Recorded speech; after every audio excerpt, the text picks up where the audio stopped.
We have talked about them many times and we use them all the time, so we are so excited to officially be partnering with Moon Travel Guides. Seriously, we love Moon Travel Guides. If you were to look in the car while we were on our road trip this past summer, you would find at least 5 or 6. If you've traveled the Americas, then you already know that Moon Travel Guides are the go-to guides for truly immersive experiences. With coverage of all 63 national parks and other outdoor adventures in every U.S. region, you can count on Moon's local expertise, unique recommendations, and strategic advice to help you plan an unforgettable trip, whether you're hiking in the heartland or camping on the coast. Wherever your wanderlust may lead, there's a Moon guide for you. We have used so many Moon Travel Guides on our journeys, including the Moon Travel Guides for the 63 national parks, Glacier National Park, Yellowstone and Grand Teton National Parks, Sequoia and Kings Canyon National Parks, Acadia National Park, the Trails of the Northeast, and I've even used Moon Travel Guides while venturing through Canada. In addition to information about hikes and adventures in any given area, there's also great tips about local businesses, history, culture, and info for a diverse audience of travelers. And Moon Travel authors are real people who have a close connection to the places they write about. They aren't just experts on the area, they're members of that community. So whether you are taking a short road trip, exploring a new city, heading to a national park, or spending a week in the wilderness,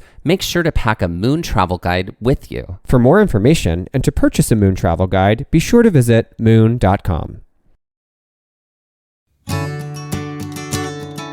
Our next partner has a product I literally use every day. I started taking athletic greens because I wanted the best immune system possible. I'm somebody who takes vitamins every day, and I just felt like athletic greens was definitely something to try out. I started taking athletic greens to improve my gut health, which is a journey I've sort of been on for the last few years with different probiotics and things like that. Your gut health is tied to so much of your other health, including sleep, that I felt athletic greens was giving me the best source for that gut health. One scoop of athletic greens is 75 high-quality vitamins, minerals, whole food source superfoods, probiotics, and adaptogens to help start your day right. This special blend of ingredients supports your gut health, your nervous system, your immune system, your energy, recovery, focus, and aging. Okay, so we both started taking athletic greens, also known as AG1. I take it in the morning. It's the first thing I do. Sometimes I incorporate it into a shake. It has a great flavor. I also have all of the to-go packets. I took them with me when I traveled. I gave some to my mom. I gave some to other family members that I saw. I really love it because I'm not somebody who drinks coffee and I'm not somebody who takes in caffeine, but I feel like it gives me energy all the way to the end of the day. Yeah, and for me, I am a coffee drinker, but I would take my vitamins and sort of any probiotic in the morning along with what I eat for breakfast. This was such a great supplement to that habit of having breakfast and coffee. It tastes really good too. And it's like one-stop shop for all of your vitamins for the day. Right. It's the small micro habit that you can do every day, and your subscription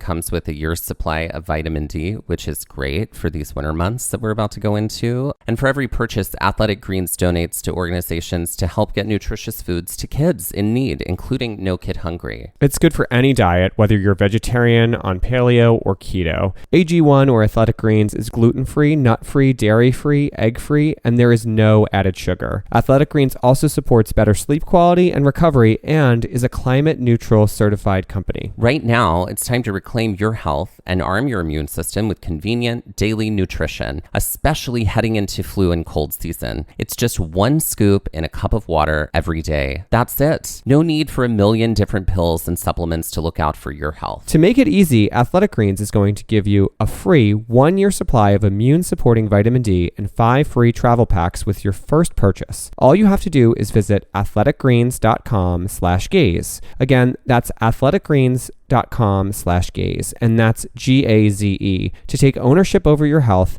and pick up your ultimate daily nutritional insurance. I'm really excited to incorporate this on days where we do really long hikes. Second acts. Second acts. I do love this sort of like cultural adoption of what I feel like is a theater term. Is it cultural? I thought it was maybe just a thing you and I were talking about. No, I feel like they named that Jennifer Lopez movie Second Act, about this next part of her life. Oh, I have no memory of this. The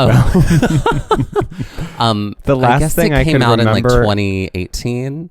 Because I think Anyway. the last thing I remember from her was the movie where Lizzo was in it and they were strippers. It was Hustlers. Hustlers, yes. I don't recall much of Jennifer Lopez's filmography, except Well- for The Wedding Planner and Made in Manhattan. Well, this lives And in enough. that world, kind of. Wow, I know a lot of films. You do know a lot of Yeah. her films. I guess Jack, so. I don't know that. The Cell, Oh, The Cell, yeah. right? The Stuff of Nightmares. Also, Enough is a great movie. Enough. I said Enough. I know. Yeah. I know. I'm saying it's a great movie. So anyway, second act. Second acts. Yeah. I mean, I feel like this is, that's a term we use in the theater all the time, act two.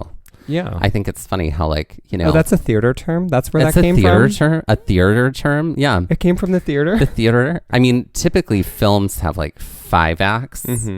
Right, or 3 acts or something like that. I think they talk about films in 3 acts You're or the something like dramaturg. that. Shakespeare plays have 5 acts.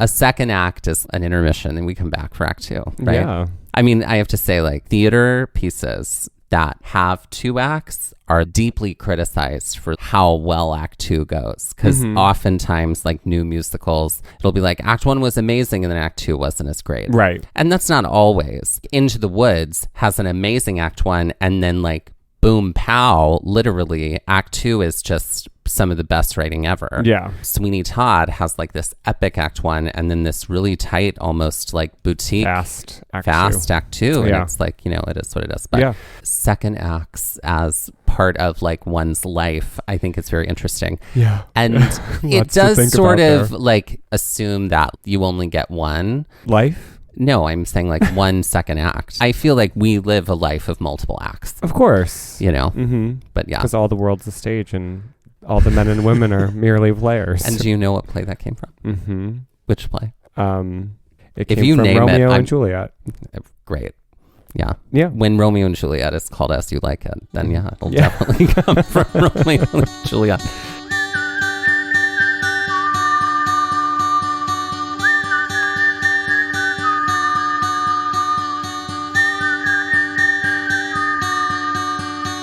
I'm looking for adventure, I wanna follow on the trail, or get a little lost and let the wind fill my sails. Get up when the stars still fill the sky, don't wake the sun, there's so much to be done, and the day has just begun. Go where the postcards are real, you can feel, you can open your eyes, and open your heart when you gaze at the national park. At the national park. At the national park. Follow you, I'll follow you there.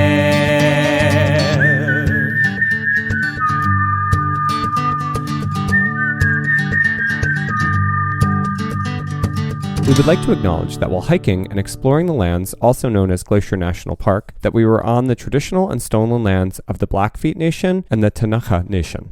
Well, everybody, we are officially in the second act of this season. The intermission, ain't it grand? Yes. The intermission. Yes. I mean, we did take a break. We did take an intermission. However, that intermission happened About a month prior to this episode airing. Strap in, everyone, because we are in the second half of the season. Yeah, wild times, right? We're going to be in Glacier the entire time. Yeah. So every long form episode from here until the end of our long form episodes, which is the end of June. End of May. I think we have some scheduled for June as well. Really? Even through Yeah. Pride Month? We did two. Yeah. Yeah. Okay, surprises even for me. So we put that together months ago that we would still do long format And episodes my long-term in memory June. is shot. Right. So I'm like a goldfish. So yes, Tell me new we things will have long every form day. episodes all the way through the end of June, as well as 4 Pride mixes that are also will be in June Because as we're well. smart. Yeah, that's right. Glacier Trails all the way to the end of June, everybody. Because there was a lot that happened in Glacier. There was a lot. We were able to spend 7 days fully in Glacier. Yeah, probably the most amount of time we've spent in a single park in a single concurrent time frame. Because Correct. we've probably spent about that much time in Acadia and that much time in Shenandoah, and but that never much all time at in the once. Smokies, but never all at once. Right. So it was a major part of our journey, and it was honestly sort of like a holdover from a trip we were going to take in the first year of the pandemic that obviously didn't happen. Really glad we didn't go then. Really glad and we really didn't go glad then. we went this time. Yeah. So yeah, get ready. It's a lot of Glacier, but honestly, I don't know. Glacier is high on my list of. I really just recently did a reassessment of my favorites, and she is high on the list. She's high on the list. It's funny, like I have stopped thinking of my favorites and like a hierarchy or like a list going like 1 through 10 on the page, and I think of them more as orbits, like a whole bunch of them like orbit really closely to me, and then some orbit a little further away, and then some orbit a little further away because I can't possibly choose a favorite now. And then there's Pluto. I mean Congaree. I mean Pluto. Right. I hear you, girl. The spider planet. So we left North Dakota very early in the morning, or as we said when we were there, North Dakota. North Dakota. Yeah. We definitely left Medora, which is where we were staying. I almost said Midori Sour. We left Medora, North Dakota. We will talk about that next season in all of our episodes about Theodore Roosevelt National Park, which is why we were in North Dakota. But Medora was the lovely spot. This place where we stayed was literally away from everything. We had to drive about 35 minutes off the highway, like around nothing, to get to this tiny little speck on the road where there happened to be like some cabins, and that's where we stayed, and it had a bar too. Things we'll also talk about in that episode is how like the previous day I fully overheated on a trail because I'm a human and not superhuman. And overheating happens sometimes. That's not what it said on your Tinder profile. I'm not going to lie. I was a little nervous about these glacier trails. And this was sort of early on in the trip. I was like, if I'm overheating right now, what am I going to do for this next week? You know? If the glaciers are melting, then I'll be melting too. I'll be melting too. This drive was probably like the second longest one that we had taken on the trip in total in our 5-week road trip. Wait, really? Oh, it was up there. It was high up there. It was. But we thought it wasn't going to be. No. That's right. We thought this was going to be only like a quick 8 hours. Ladies and gentlemen, Montana. Ladies and gentlemen. Montana is a very, very long state. It is wide. And Glacier is basically all the way to the west. In the top corner. It's not far from the Canadian border and not far from the Washington border. When we were there, we were like, we really are only like 7 hours from Olympic National Park. Yeah. Why didn't we incorporate that? Because that would have meant it was like a 2-month road trip. It was. Yeah. It would have been, yeah. And we would have been like, you know, I don't know what we would have been when we came back. Wilderness men. We would have been. The drive took us through a bunch of little towns. There were also a lot of people we noticed were biking on the highway that were like in recumbent bikes or like actually biking that had like giant packs on. And it was hot. So hot. And there was nothing. Montana is vast and open and empty. Big sky country, folks. Yes. And the sky is giant. Yeah. And also the roads just go on forever. Seemingly forever. Never stop. Every time we hit a town, put gas in the car. Right. Because we were afraid we were going to get into a situation where we were driving for a long stretch. And there were sometimes not gas stations for 150 miles. Right. Those signs would be on the highway, though, to let you know. They'd let you know, but it's like, woof. Imagine seeing one of those and it being late at night and you needing gas and like the gas station's closed. Panic. Right. Maybe they don't close. That was like me reliving childhood trauma. Right. The entire drive through Montana, being stranded on the roadside, watching too many unsolved mysteries and Lifetime originals. Well, you chose. I did choose.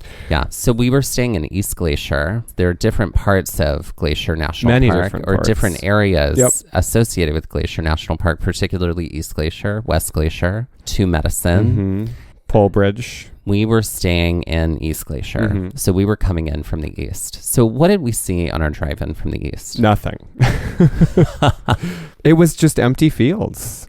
It was a lot of empty farmland fields. and fields. It was very burnt. Everything looked brown. There was not a lot of color. There were some trees near what would have been streams, I guess. Just a lot of fences on the roadside. I don't even think we saw like livestock or anything. It was open blue sky and clouds and people on bikes. And that led us to driving through the Blackfoot Reservation. Which the year prior was, because of COVID, basically you couldn't get to Glacier from the east. The reservation had closed off completely. And that's essentially the only way to really get to East Glacier, to Medicine, and to... Many Glacier. Yeah. So that's the only way that you would really be able to get to East Glacier, to Medicine and Many Glacier. Without going to the Sun Road. Right. Yeah. Which we'll get to in a second. And so we drove through the Blackfoot Reservation. We made it to the other side of the reservation. And then there are these really tall, like out of nowhere, amidst all of this brown desert type of landscape, there were these giant mountains in the distance. Yeah. And I said, you think that's Glacier National Park? Mike was like, I don't know. Well, we're going to see. Yeah. And so we just kept getting closer and closer and closer and closer. I mean, some of the biggest mountains I've seen ever. Like at a close range. At a very close range. And then lo and behold, they were. Mm-hmm. The road that was taking us from the Blackfoot Reservation to East Glacier, the only road that will do that, certainly started to gain some elevation. Yeah. I was driving at this point and I remember going like, oh, great, here we go. Mm-hmm. I don't love driving windy elevation. Change, I think you did too. And I said I was all right. Yeah. And I kept going. We eventually pulled into what is the town of East Glacier. Mm-hmm. And there is some hotels. I'd say it's a little town. Oh, it's a little town. It's kind of a quiet village. Sure. I'd imagine every day is like the one before. Great. Here we go again. There's at least one sort of, I'm using air quotes right now, resort place to stay. Sure. Other than that, it's just mostly campgrounds. Mm-hmm. There's like not a supermarket really. There are some like general stores that have food and stuff in them. That are also very expensive because they basically have you over a barrel because you're right there. There is like two maybe gas 2 or stations. 3 restaurants. Yeah, it's pretty tiny. Like it's really tiny. The supermarket, like if you're coming in and you're staying on the east side, the thing to do would probably be to stop somewhere in the Blackfeet Reservation and go to the supermarket there, because there really isn't a lot around as far as groceries in general, unless you want to pay, through the lot nose. Of money. Yes. And this is something that we very quickly discovered. Also, East Glacier has no cell signal at all. I think if you have a certain carrier, then it does. That neither of us have. Well, no. I think you have no cell service if you have a certain carrier that the two of us have. But if you have a carrier that sounds like Horizon, then you would probably have service. Yes. I believe you would. But if you have another major carrier, then no, there's no hope for you. And we both have that major carrier. Right. When we did get in, we were recommended to stay at a campsite on the east side, which was pretty great in the grand scheme of things. It's called Johnson's of St. Mary. There's also a KOA on this side as well. There was a KOA on the west side too. KOA, I think, was really, really filled up. It was hard to find anything. So the Johnson's of St. Mary was a little bit more like what you would expect from a campground. If you've stayed at a KOA before, KOAs are sort of like camping light. There's a lot of amenities, I would say, at a KOA, and not as many at the Johnson's of St. Mary's. But definitely there were all of the basic amenities that one would. Anything that you would need. Showers. Yes. Potable water. Yes. It was like a big camp area, but essentially in order to get up there, we had to drive up a hill into the office. And because of COVID, only one person can come into the office at a time in your group. Please make sure to respect that. So I had booked 4 nights on the ground and then 3 nights in, they had these cabins. And by on the ground, we mean in a tent. In a tent. On the ground. Yeah. I was checking in just for the campsite. And also that drive that was supposed to end up taking us only 8 hours took us 10 and a half hours. Probably like 11, I would say. Okay, 11 hours. Yeah. So I'm being corrected. Check-in was very easy. They did hand me shower tokens. Now, at this point, we were used to just being able to shower without sort of a time frame. Right. And so they were like, these shower tokens will get you 6 minutes of shower time. I got back in the car and I was like, okay, well, here's our campsite. And also here are our shower tokens. We each got one. We each got one per the days that we were there. And made a lot of sense. I believe the only thing that sucked about that was that not every machine was successful with the token. Right, and turning so the water you'd get on. Totally naked, ready to get into the shower. You'd put in the token and then it wouldn't work. So you'd have to get dressed again, take all of your stuff out, walk to the camp office, ask for another token, and they would give it to you. Yeah, because they knew the machines were and then you'd sticky. have to go back and try again. And get naked again. And get ready and hope that one worked. If not, you'd have to get dressed and then get naked again.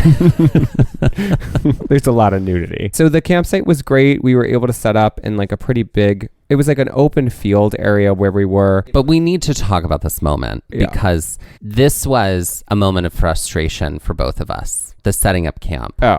Because you were annoyed by the shower tokens. No. The shower token thing was that ended up happening later. 6 minutes? No, was exactly what I got when I got back in the car. Well, I don't remember that, but well, great. This elephant remembers all. So setting up camp, it is blistering hot. Yeah. I was concerned about, we looked at the weather and the weather said it was going to be around like 40 degrees most of the time or something like that. It was going to be cool. But when we were looking at the weather, we were looking like in the park itself. In the park. Which has more elevation, which of course it would be cooler. Right. Yeah. And so we're setting up this tent and it's so hot. And I was like, is this our life for the next 7 days? That was a frustrating moment. That was a moment of like, we set everything up. We laid down in the tent for a bit and it just like pouring sweat. And I was like, okay, this really sucks. And I really hope it gets cooler because otherwise I don't know what I'm going to do. And that was the moment. That was the moment where you were broken. I was broken. In that moment. And I'm just over here trying to like have it all. And you're just being dour Debbie. Oh, yeah. Oh, right. Okay. Because that's how this relationship goes exactly. all the time. Right. I'm dour Debbie. Right. Well, it did. I think everyone knows the truth. The dourest. We did, I think, both kind of like nap from exhaustion and heat. And it did end up getting cooler that night. We needed to plan what we were going to do for the next day because despite the fact that we had done some foreplanning before we got there, we had already seen 2 parks and visited a friend on our road trip. While we could plan in the car on these long trips, we sort of needed to actually like solidify what we were up to tomorrow. Because the west side of Glacier is decently far from the east side, whether you're driving all the way around the park or whether you have to go across going to the Sun Road, it's going to take you some time. So we decided that we would probably go as far west as we could on our first day. And then that way we wouldn't have to go all that far again. That is what we planned for. And with that, let's take our first break. You have friends over, binge watching your favorite show, cats on your lap. No matter your reasons for wanting to stay put and keep your feet up, get beer, wine, and spirits delivered to your door in under 60 minutes with Drizzly, the #1 app for alcohol delivery. It's so convenient. You can shop across multiple stores, choose from a huge selection, and find the best deals on exactly what you're looking for. Get what you want and get it when you need it. Right now, Drizzly is giving all new customers $5 off their first order if you use the code FAST5. So download the Drizzly app or go to drizzly.com. That's Drizzly, DRIZLY.com, and use the promo code FAST5 for $5 off your first order. Get what you want and get it when you need it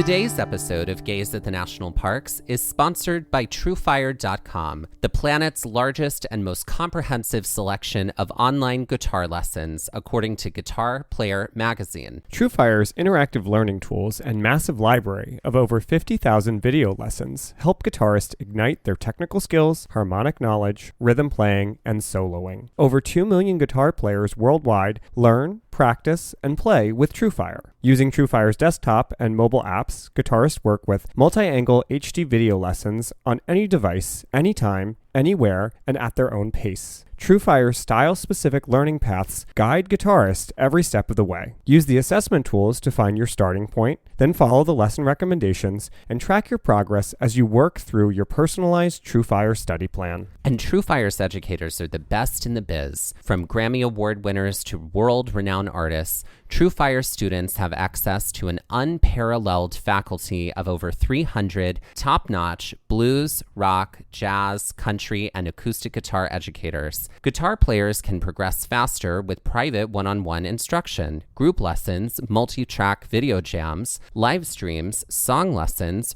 premium tracks, and so much more. With thousands of 5-star reviews from amateur and pro players alike, you'll find yourself in good company with the world's most comprehensive guitar learning platform. So grab your guitar and ignite your musicality. Visit TrueFire.com and use code GAZE for your free 30-day all-access trial and 50% off your first purchase. That's TrueFire.com/GAZE. And that's GAZE, G-A-Z-E. This is a game that we came up with while hiking the trail that you're about to hear about. And it's called $25,000 Art Project. Mm-hmm. We played this on the trail, and I honestly don't remember my answer at the time. Right. But we're going to play it again. The terms are this. You are gifted $25,000 to do a community art project. What's the project? Right. You can't keep any of the money. Can't keep any of the money. I think my project is a sustainability project. It is both based in art and ecology. It would be a community garden space that would be able to not only create fresh fruit and vegetables for the neighborhood to teach classes on composting and gardening. There'd be greenhouses. There would be like projects that could be farmed out from there, like mural projects, large outdoor mural projects. It would be sort of like this kind of like home-based education center where you could both learn how to do art, but also how to work with horticulture as well. I think even it could be like a fun mix to do a ceramic studio where you're like creating pots for the things that then you're gonna then plant. I think it's like seeing the process all the way through. So yeah, I mean, obviously that's not like a very firm business idea just yet, but I'm just pie in the sky dreaming now. What that's what this game is about, right? Yeah. I think mine would be about, I envision a small city art project. This would be perfect for not like a giant city, but a smaller city.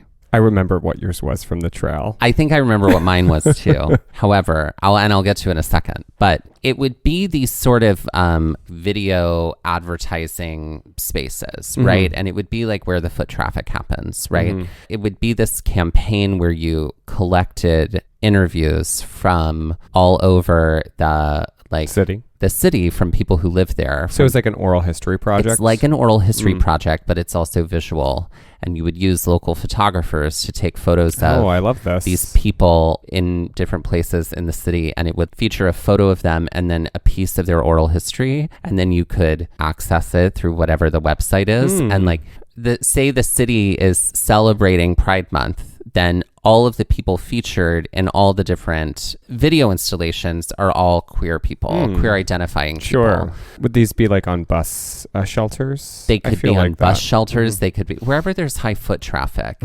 Just like, I feel like That's a great idea. As you know, a community, we're so engaged visually with advertisements that it's a way to sort of like take that medium and go like, but here are the people around you. Yeah. And here's something about them. Yeah. Right. And like, you know, if we're making advertisements for tourism, it's just about, it's the oral history of the people who currently live there and the stories from them. I think my project was because I live in New I know what Brunswick, it was. New Jersey. Was it to remove all the Dish TV? networks.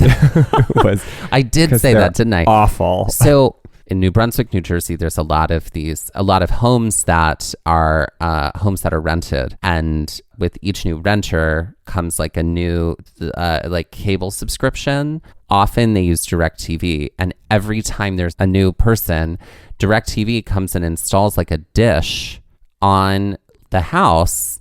And so there's many houses that have like, I've counted on one house at least 12 dishes. And it's like, yeah, okay, there might be multiple families living in houses that have different dishes, but not all those dishes are active at the same time. Sure. And it's just such a like, let's Dish get them removal. off the house. Also, can't you come up with a different way to get your cable to someone's home instead of this like thing that has to like, sorry, I think it's such an eyesore.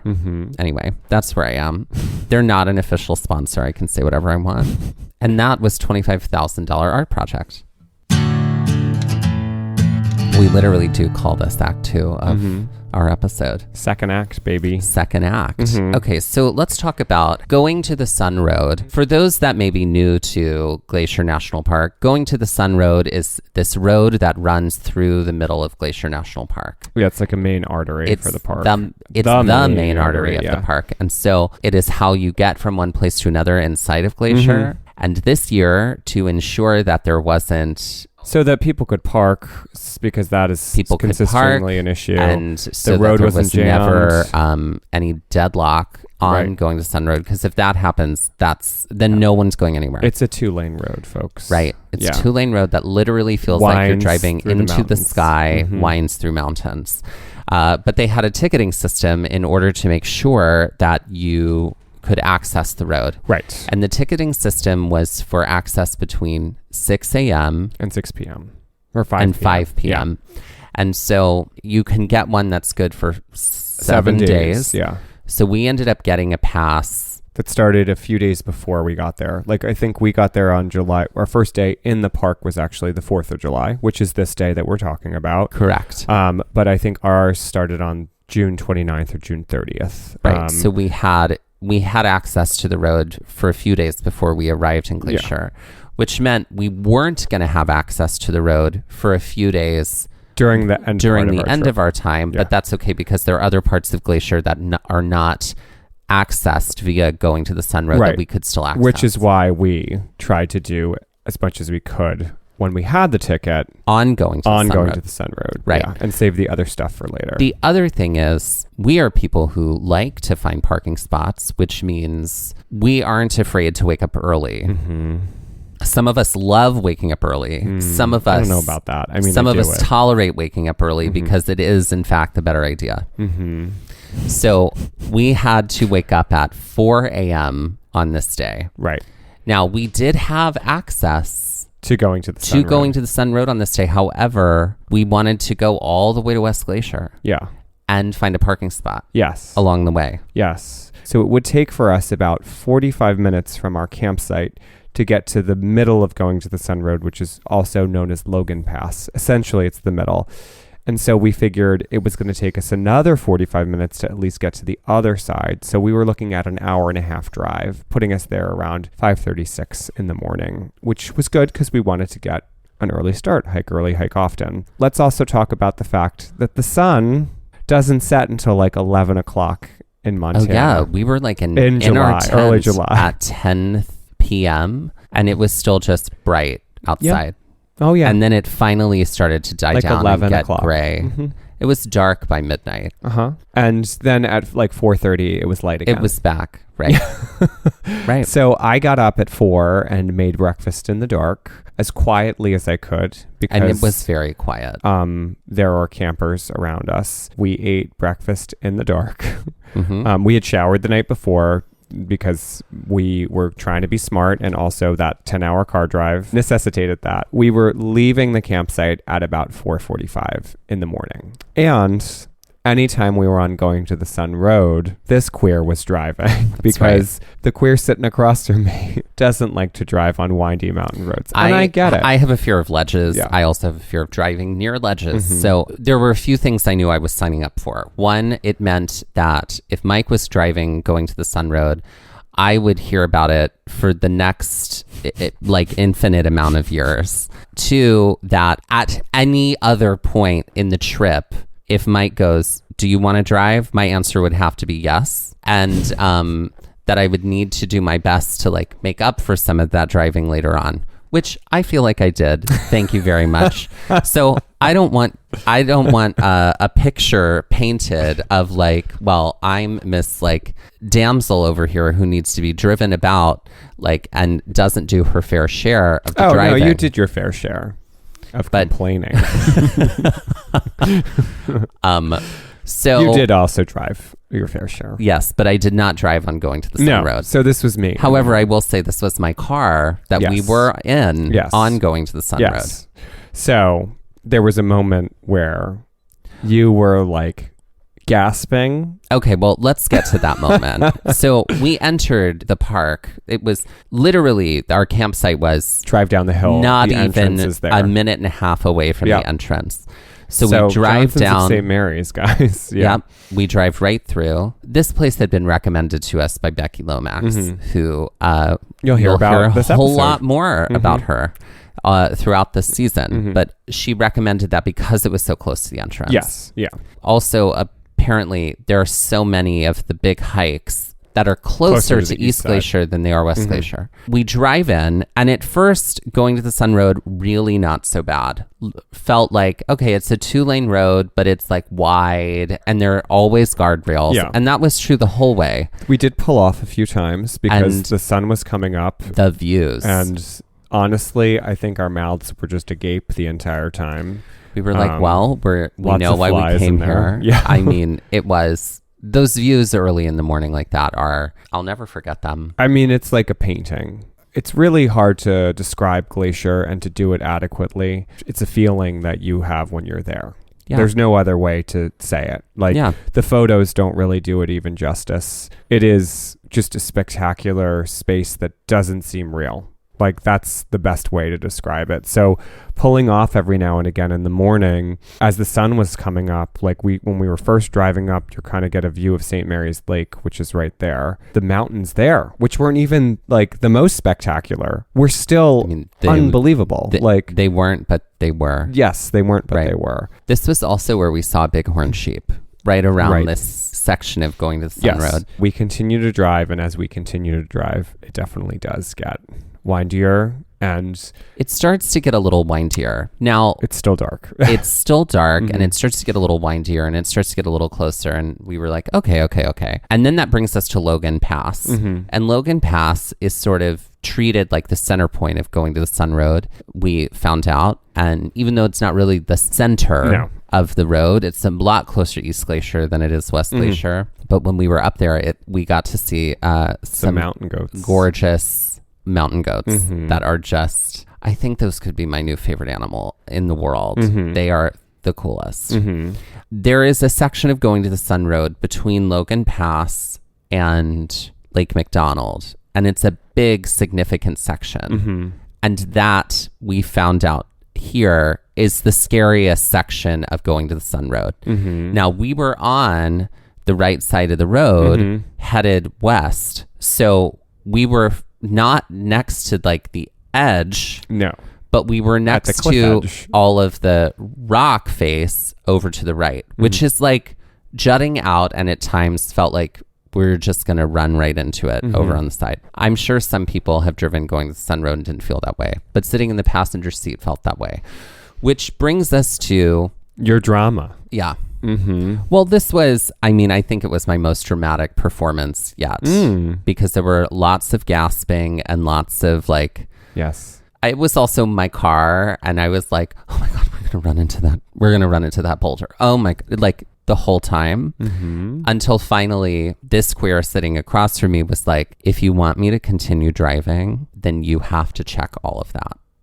I think it was snappier and icier than that. Oh, it was, but that was the crux of the message. Yes. To which I was like, I said the things like, well, this is my car and I didn't know that's so okay, fine. And I said, despite the fact that you paint me like a careless, reckless speed racer of a driver, I'm actually a very competent, safe driver.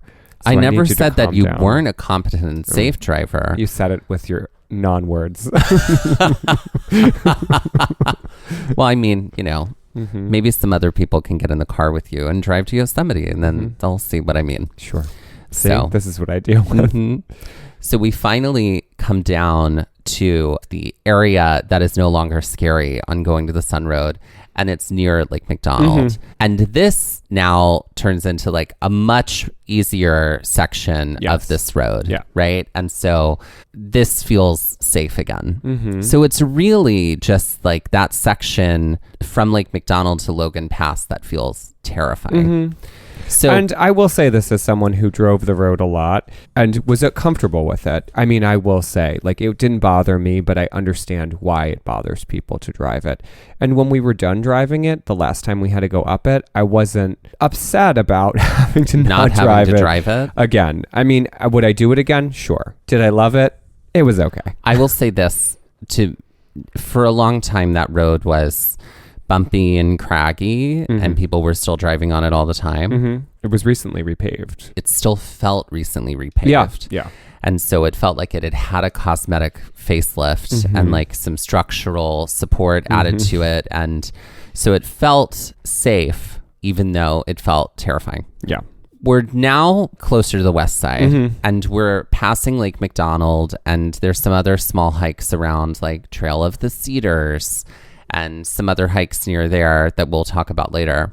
And then we finally pass the Apgar Visitor Center, which is the visitor center you see right when you come in on the west side. Yes. From here, we drive to the Apgar Lookout Trailhead. If you are curious about doing that, just take a look at the map. There's like a few turns you got to take down a few different roads. Yeah, you're basically going past Fish Creek Campground. We also, again, since we didn't have service, had to rely on the books that we had and the maps. And they didn't steer us wrong. However, we were driving down the roads and then they turn into dirt roads. It was a one-lane dirt road for a while. We had to go over a one-lane bridge over a small river. Yep. We were like, we know this is right. This is what it's saying to do. I think we have to just keep going. Yeah. And eventually it did lead us to the trailhead of the Apgar Lookout Trail. So Apgar Lookout is a there and back trail that totals 7.1 miles, and it has an 1,845 foot elevation gain, and it is labeled as strenuous. So do we screw around? We do not. We start and hard and fast. Based on what we wanted to do the rest of the week, we were like, this looks like a nice primer trail to get started to just get us our feet wet with what we were going to be dealing with. Right. We get our gear on, we walk towards the trail, and we had forgotten our bear spray. So we did see a warning sign for bear territory and went back and got the bear spray from the car. At this point on our trip, this was the first park that we needed bear spray, and we only had one can at the time. Dusty was carrying it. Yeah. Really, every person should have their own bear spray. It's true. Yeah. I would acquire some later in this trip. You would acquire some later. We did see a biker coming up to the trail who just kind of like threw his bike in the woods. Oh, that's right. And then he was like clearly trail running. He like just zipped his way off up the trail and we followed. That's right. So the trail was at first a really lovely walk through the woods that was relatively flat. Yeah, there's a little bit of an incline. We're in some like piney smallest amount of incline at first. Yeah. We did know that essentially this trail was 3 big switchbacks. Yeah. But we would have to get to that first switchback in order to take us some time. Which was going to take us like almost 2 miles just to get to that first switchback, which was this flattish walk through the woods. Yeah. that started out very piney. Yeah. Then it ends up becoming like a little bit more exposed. So you get to see a little bit more of the mountains and peaks that are surrounding you. It's a lot of different sorts of plants. My friend Alex, who we'd seen while we were on this trip, had recommended the app Seek, which was really great because you could take a photo of a plant. It would tell you exactly what it was. And even if you didn't want to use your data or if you didn't have access to it, you could take a photo with your camera and then later upload it. They're not an official sponsor. Sorry. It currently sounds like they are, but they're not. But it is a really cool app. It is a cool app that we used a lot. So we used it a lot on this trail, which was neat to be able to know what the plants were. After that, like the terrain turned into more like leafy bushes. It got a little lower. They weren't like necessarily as high, and we could still sort of see out and around. Yeah. There were also some like deadened trees. So there was like every now and again, you'd see like a lodgepole sort of just like up in the air, but with nothing on it, essentially. Right. Yeah. And we'll talk about this later about Glacier National Park's relationship to wildfires and how at this time we didn't know about that, and we didn't realize that some of what we would see in our time there would be remnants of those wildfires. Yes. We knew that we had to keep walking for a little while, and we did finally eventually come to the base of the first switchback. Right. And I I sort of remember like did like a little bit of a turn, like a right little turn, bit of a turn to like get up to that like boop to come Yep. upwards. And when we got there, it was like, okay, that took a lot longer than I thought it was going to take. I'm like, okay, well, maybe this section, it won't feel as long. This first switchback. Yeah. Yeah. So we begin the ascent up the switchback. This was when the incline decided never to stop again. Yep. The incline, it was like, okay, now it's incline. Yeah. All right. Yeah. All right. I do have to say, like, reflecting back though, based off of this and some of the other hikes that we did in Glacier and then the hikes we did in the Tetons, this was like small potatoes compared to which is back to what we were saying earlier about it being a primer hike. Yeah. It was a great hike to let our bodies know what to sort of hopefully expect. Yeah. Though totally small potatoes in comparison. Yes. We know that we have to also go up 2 more switchbacks aside from this first one. This incline does make us pretty tired pretty quickly. Oh, well, And, remember, we had just driven. We'd basically come off of a long drive. Probably slept not the best, although I know you sleep like, you made a pact with Ursula the Sea Witch for sleep. And then like it was up at 4 a.m. So our bodies were probably like whiplashed at this point. Fully. We are ascending, and what is making the incline a little more dealable is the fact that there's like mild moments of reprieve, short moments of flatness where like things then continue to go up, but the views just get more and more unforgettable as we continue to climb up. It's pretty wild to be able to see so much of the valley below, and that's the thing about Glacier or any park where you're hiking and you're, climbing up a mountain, essentially being able to see where you came from and also see how much elevation you've gained, because that is just kind of the coolest thing, to have this bird's eye view of everything from below. And it's so very lush, and it's that early morning light. And so there's something very magical about that, in this moment. We both had kind of layered up because it was cool in the morning, but we're like slowly starting to like peel layers off, because as we were climbing, we were definitely building heat. Yes. Yeah.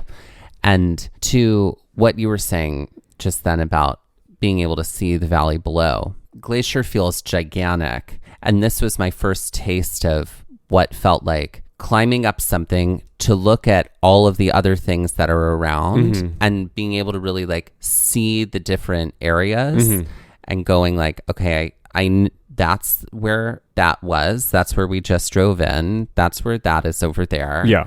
And that's where that is. And essentially like only a handful of like big sort of things happening throughout Glacier National Park. This was my first taste at understanding that this was one way to get up this area where we were. And then there are also a couple of other ways to sort of get up around this area too. And then that would also be true later. But as we're walking, we finally get to the second Switchback, which proves to be even more incline. And with that, let's take our second break. We have talked about them many times and we use them all the time. So we are so excited to officially be partnering with Moon Travel Guides. Seriously, we love Moon Travel Guides. If you were to look in the car while we were on our road trip this past summer, you would find at least 5 or 6. If you've traveled the Americas, then you already know that Moon Travel Guides are the go-to guides for truly immersive experiences. With coverage of all 63 national parks and other outdoor adventures in every U.S. region, you can count on Moon's local expertise, unique recommendations, and strategic advice to help you plan an unforgettable trip, whether you're hiking in the heartland or camping on the coast. Wherever your wanderlust may lead, there's a Moon guide for you. We have used so many Moon Travel Guides on our journeys, including the Moon Travel Guides for the 63 national parks, Glacier National Park, Yellowstone and Grand Teton National Parks, Sequoia and Kings Canyon National Parks, Acadia National Park, the Trails of the Northeast, and I've even used Moon Travel Guides while venturing through Canada. In addition to information about hikes and adventures in any given area, there's also great tips about local businesses, history, culture, and info for a diverse audience of travelers. And Moon Travel authors are real people who have a close connection to the places they write about. They aren't just experts on the area, they're members of that community. So whether you are taking a short road trip, exploring a new city, heading to a national park, or spending a week in the wilderness, make sure to pack a Moon Travel Guide with you. For more information and to purchase a Moon Travel Guide, be sure to visit moon.com.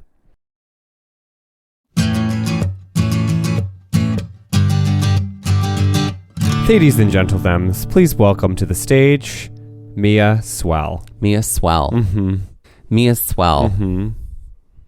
Mia Swell. Well, I like it's one of my favorite names on the list. I like this because it could be read in 2 different ways, like me as well, but me as well. Oh, She's me as well. She's doing well. Me as well. How's Mia? Me as well. You know what? Me as well. Mia's doing well for herself. Is a comparison wellness queen. She compares to people. Why comparison? Me as well. Well, me as well. I'm Yeah. also. Me I also. I get it. She compares, but she's also here for wellness. Interesting. I feel like she... And it's also me as well. It's her well on her property. Hold on. She's No. a well queen. Hold on. You're going real far with the whole well metaphor here. Well, okay. The well. comparison queen, I think, is really funny. And I could see this me as well being a drag queen that, like, if, say, she's booked with another queen, she's, like, bringing in an act that is, like, very similar in energy and like bigger and better than this other queen, like a knockoff of the same dress, like a similar production number, merch that is somehow bigger and better. It's like, but that's the joke, is that this queen like morphs herself into like all these different other kinds of queens in order to like try and like be better. But I do think she also has like a wellness brand, and it is me as well, and the logo is a well. And you are really going she's far. Also, it's like Allez-vous Cosmetics. Oh, so she's like it's a pyramid fictional scheme. pyramid scheme. But also, listen, I'm gonna take it and run with it. There's so me many as well. wordplay. Me as well is like her. It's her fountain of youth. It's her fountain of youth. Me as well instead of the fountain of youth. Oh, that's great. So it's like skincare products. Yeah. That all come from the well. Me as well. Oh, this is great. What does she lip sync? I'm so pretty. Oh, okay. So pretty. Oh, I feel pretty. Okay, great. So she sings. Maybe she lip syncs. I feel pretty. Okay, I'll take that. And Material Girl. She mashes them up. Oh, that's an interesting mashup. I'll take it. Yeah, I'll take it. And I feel like her skincare products are obviously her merch. Oh yeah. Exactly. She's got a lot going on, but you know what? She's an entrepreneur. She does. As long as you download the app, you can get access to everything first. Me as Well's app. I feel like we need a quippy name for her app. right? I don't know what it is yet, but I'm sure Mia Swell will come up with it. So, ladies and gentlemen, please welcome to the stage Mia Swell. Okay, so we continue. And we do see a few people. There was like a couple that was like, oh yeah, got to get out here early. They were coming down already. There was a man that passed us that had some bells on, and we're like, oh, well, that's interesting. Do we need bells? Or are we just gay enough? That's right. We'll be there with bells on is actually part of all of our outfits. So I mean, I do have to say, despite the incline, and like now that I'm like really remembering it and sitting with it, I'm like, this was a lot of incline at first. It's just very lush. Everything around us is just so lush, which was so wonderful for this like early morning hike. And we are fully in the shade still because of the where we're at, which was really, really lovely considering how warm it was when we got to East Glacier the day before. As we hit our third switchback, it's a little bit more level. We realize we're sort of like, we do have some incline on this third switchback, after we hit it, but then it starts to really kind of flatten out. And we knew we were getting close to the top. Yeah. Something else we saw here were some grouses. Yeah. Which are not like little gruff mouses. No. A grouse is the type of bird. Yeah, it's sort of like a pheasant or a quail, I guess, is the best comparison. But they were about on their feet, walking on the trail. And they were just like running ahead of us. We weren't chasing them and not trying to get close, but we were walking in that direction. And then they sort of like booped off the trail when they realized that they had really nowhere else to go. At this point, we really don't see anybody else. We Except really for that had runner the trail to ourselves us most of the way. When we were on that third leg of the switchback, he was coming down. He had definitely made good time, that's for sure. So from here we get to what is the summit, which is actually a bit of an event here on Apgar Lookout because there's a watchtower. Yeah, and there's like a radio tower that's there too. Right. Right near the watchtower. So we climb up this watchtower, which is boarded up. It's closed. But the walkway around it was open. You could walk around, which was great because you really do get some beautiful views. Stunning I know we views. tried to take some photos, but the sun was so very bright. Like we tried to take some ussies. Oh, and like yeah, that was you'll just see like them. blinding, like, light in our eyes. Because it was early morning. I think it took us about an hour and a half to get up, if I remember correctly. Yeah, that sounds right. Which felt pretty good considering that we started probably around 6:30, I would and guess. And we thought maybe it'll take us an hour to get down. Right. Lies. Lies, but anyway. Take some photos. There was a bathroom up there, but I don't remember that it was open. I don't remember. I don't think I remember used specifically that there was a sign that said that there was a bathroom. Yeah. But I never saw it, and I think you had to go off trail. Yeah, that may have been the bathroom. Maybe so. The woods. And we spent some time up here, soaked it all in, and then we turned ourselves around and went back. We don't see people immediately on the way back down, but we do start to see some folks, and then the questions begin. Are we close? How much further? And this is always the hard judgment game to give. I personally feel like I really do want to give someone an accurate answer, but the assumptions underneath that question are people hike at different speeds. Right. The amount of time it took me to get there from here is different for you.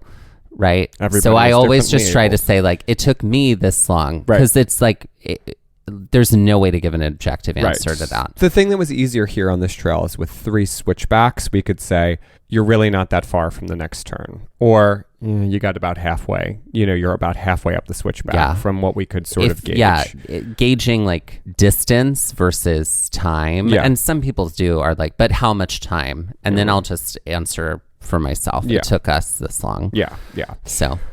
we definitely have this like discussion on the way down of who are we? Oh yeah. Suddenly, what do we want in our lives? Now we're like walking down and like one of the most interesting things I find about our friendship is like our love of ghosts.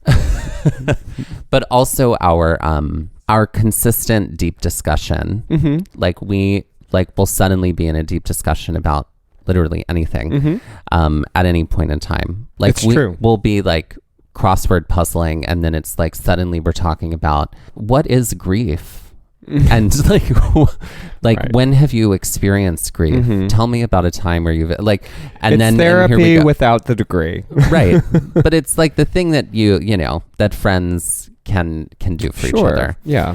But this was sort of happening on the way down with existential questions like, who are we and what do we want? And also like, what's your relationship to that question? What do I want? And where are you right now in your own life with that question? Right? Like we were doing all that, which I thought was great. Yeah. And then that was when we started talking about second acts. And like, we're like, oh, midlife crisis, second acts. And I was like, I wonder what my second act will be. And then I said, maybe we're in our second act. And then how did you respond? I think I dramatically threw everything to the ground and melted. I said, absolutely not. I am We are not in my second act. I'm waiting for that. In that moment, I'm not even like, even intermission yet. Yeah. It's like, well, I think we can learn from our triggers. Okay, well, what's this bringing up for you? Yeah. Right. So that was our topic of discussion all the way down. I encourage everybody to like not be afraid of like have those deep discussions like that. We definitely did make better time on the way down, but I think it took us like an hour and 15. I was going to say like hour 10, hour 15, it wasn't, something like that. Not it wasn't a lot like of shave off there. We didn't shave off a lot. No, definitely not as many people. I mean, I think maybe we saw in total going up and down like 10 people in total. The flat section at the bottom, like before the switchbacks or after the switchbacks, if you're coming back, still felt like forever. It did. It felt like it was forever. like, oh, this 2 miles kind of sucks right now. It really like, sucks. Aren't we back to the car like, yet? Oh, we're down and we're done with the decline. Yeah. And now we have to walk this flat part for ever. Yeah. It felt sort of like I'm referencing a few episodes back or several episodes back in Yellowstone when we were on the the fairy falls and follies when we like got back to the falls after like getting lost, and then we had to like walk that 2.5 miles back to the car. That was horrible. Anyway. Yeah. Well, we were also sort of like, we have lots of other things that we wanted to do today. Specifically today. Yeah. And this first day in Glacier, we're like, where is the car? Because we got things to do. And it was still early. It was only like 9 a.m. But things we did do. All right. So let's put the Apgar Lookout on the Karen Stone scale. I would certainly agree that it was strenuous. I feel like for me, it was a 7 on the Karen Stone scale. I was going to say 6. I feel like it was comparatively to the rest of Glacier, thinking about that. And I don't think it was like too rocky. It was a lot of incline. I'd say a good solid 6. There weren't a lot of spots on that trail to sort of sit and recoup and get out of the way. You just had to keep moving. You did. And that's sort of why it became a 7 for me, because like there wasn't a lot of resting places. Yeah. Okay, so 13 out of 20 Karen Stones. Great. And let's end this episode with some Jeopardy style trivia. Wonderful. I'll go first. I'm ready. My Jeopardy is titled Animal Kingdom, and this is because we saw those grouses. We also saw some other things during this day, not that we've discussed in this episode yet, but in next episode. So this is all about identifying the animal's collective noun. So like a flagrance of flamingos. Oh. So you're going to need to, it's a flamboyance. Sorry. Flamingos. You're going to need to identify the collective noun for the animal that I give you based off of the clue. Okay, I'm getting a clue. You're not just giving me the animal. No. Okay, I great. would do that. Okay. I mean, I would. For 100. A group of kittens may be referred to as this. No, not the Barnes & Noble e-reader, but the Amazon version. What is a nook of kittens?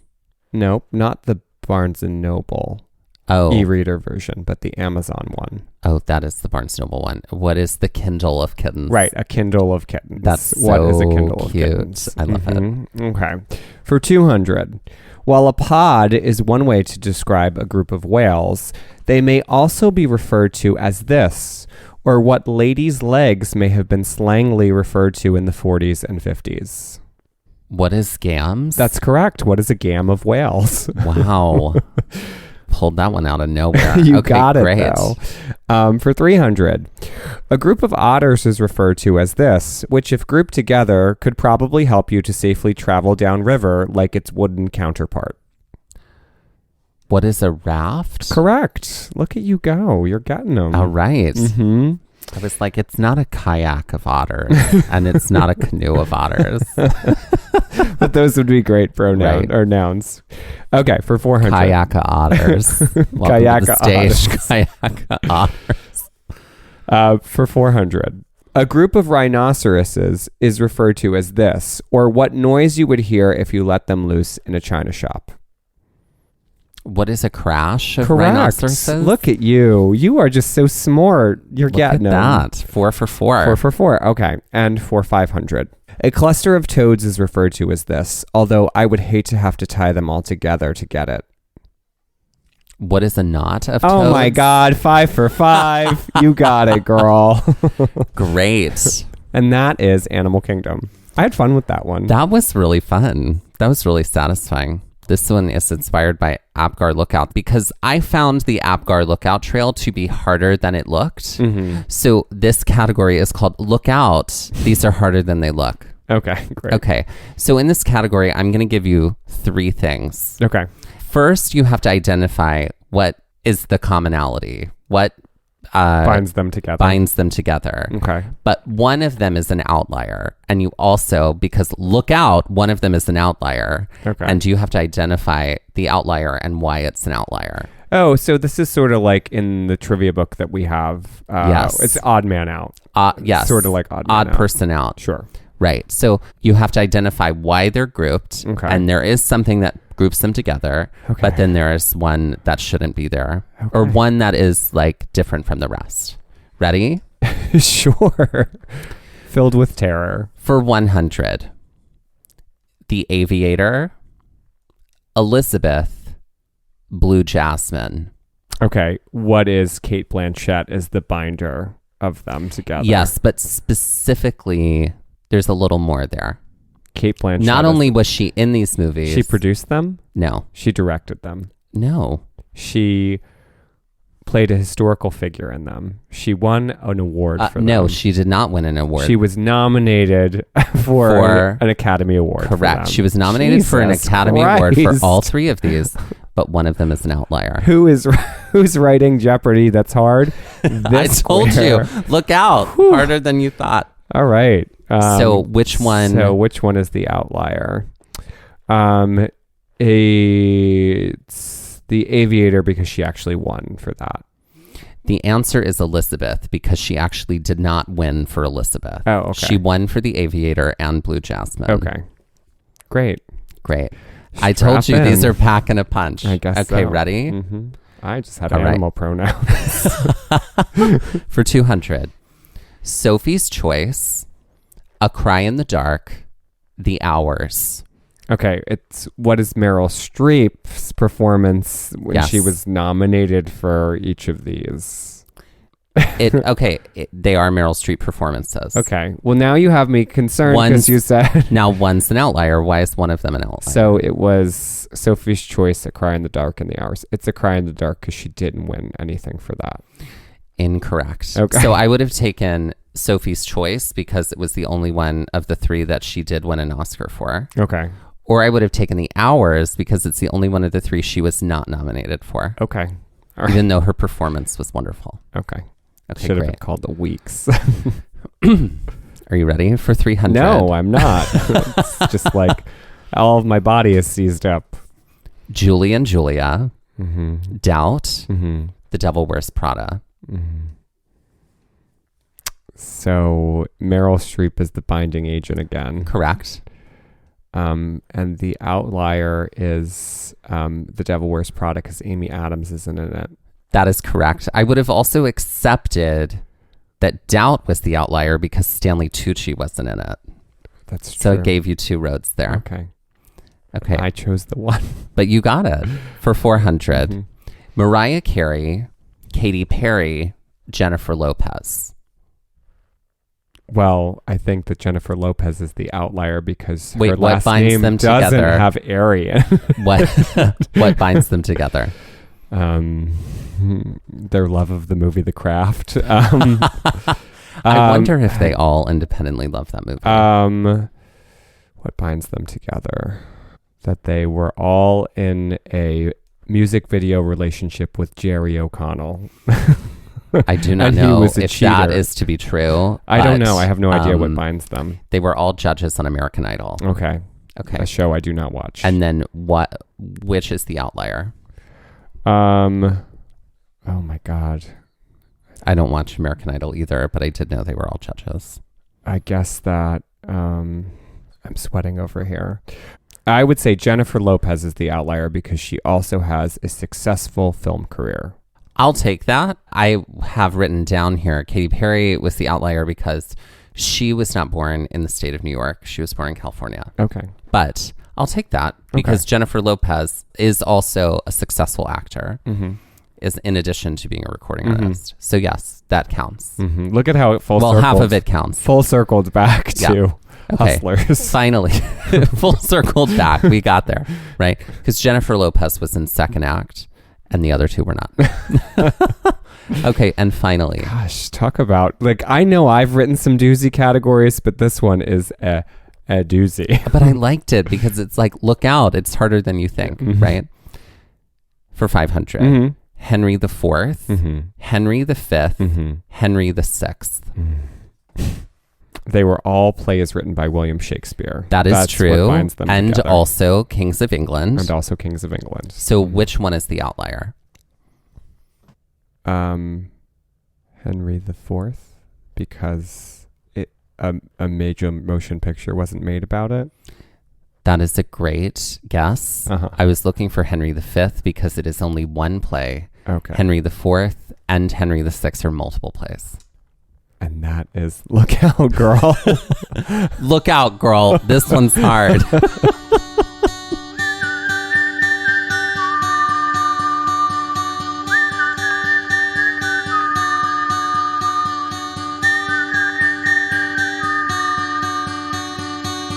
This has been Gaze at the National Parks, the podcast, and we're here to remind you to hike early and hike often and that adventure is always out there. Gaze at the National Parks was created and is hosted by us, Dustin Ballard and Michael Ryan. To see images from this episode, follow our Instagram at Gaze at the National Parks. To contact us, email us at gazeatthenationalparks@gmail.com.